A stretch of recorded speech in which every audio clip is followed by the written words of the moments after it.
Hi! In front of me is TECNO Camon 18 Premier, and today I would like to show you how you can set up screen lock.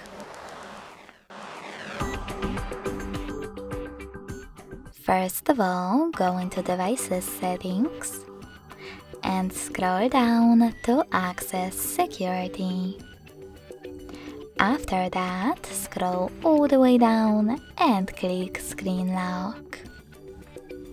Now tap on one of those login methods to select the best one for you: pattern, PIN or password. Tap on Next after reading the disclaimers. And now create your login method. Choose Next at the bottom right corner. Repeat it in order to confirm it. And tap on Confirm.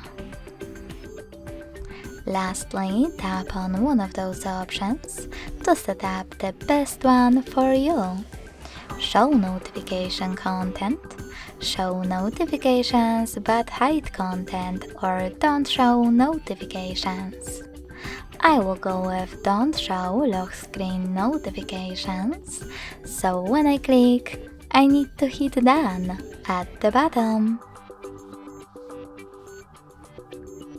Finally, when I switch off my screen, then turn it back on, I can see that pattern is now required. Thanks so much for watching. If you enjoyed this video, don't forget to leave a like, comment and subscribe. Bye!